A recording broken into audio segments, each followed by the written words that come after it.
Do you think there will be 4 more years of Biden? I think we don't know. Right now, Biden is overwhelmingly likely to be the Democratic nominee. Trump is very likely to be the Republican nominee. Today, very early, if you asked me to make a bet who's going to win, I'd say Biden, but there's massive uncertainty, and you'd have to at least give Trump a 20, a 30, a 35% chance of winning.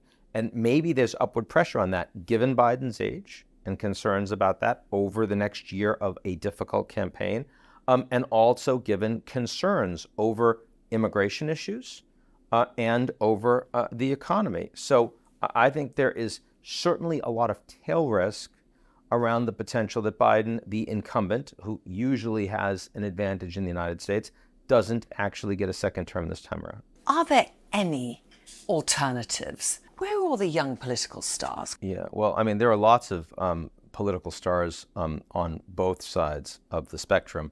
On the Democratic side, you've had a lot of people that have wanted, a lot of major funders for Biden, some Biden insiders in the Democratic Party that have tried to get some people to run against Biden, credible people, not like RFK or Jr. or Williamson, but instead, let's say, a Gretchen Whitmer or a Gavin Newsom or Jared Polis.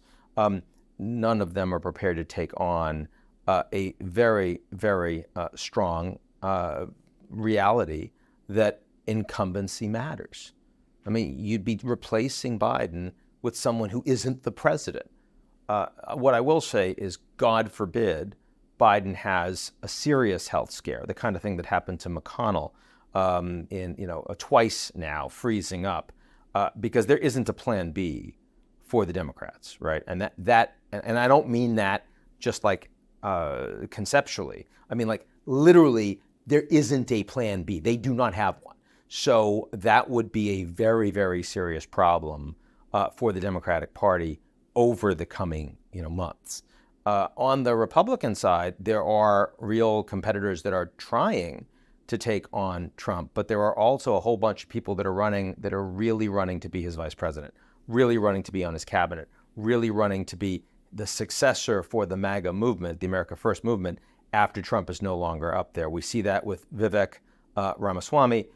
We see that with, frankly, I would even argue Nikki Haley, who's a moderate conservative, but really sees herself, I think, this time around, Tim Scott, same, more as maybe I can be the VP on the ticket. So when you have that many people that are running against Trump, who has that strong a base support, the only way you get rid of Trump is if a lot of those people clear out.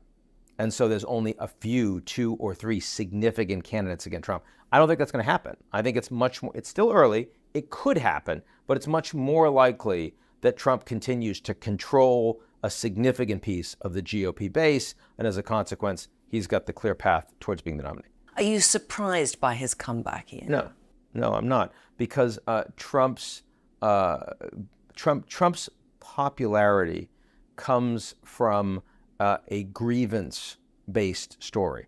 It is people that are angry, that do not trust in the political establishment. They do not trust in the legitimacy of U.S. institutions. They do not trust in the legitimacy of the U.S. election. And in that regard, the fact that Trump has been impeached twice, unprecedented, 91 indictments, radically unprecedented, that is a feature, not a bug. That actually is showing more greatly they are out to get him, just as they are out to get us, and we're going to keep supporting him.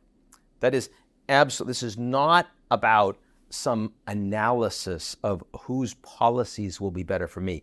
This is anger that has been growing over decades in a very unequal United States political system, that the system does not work for me, and they are lying about it. And they, the media, the scientists, the professors, and the politicians, and you and I can sit here and say that Trump is a politician now too, but that is not the way he comes across to his base.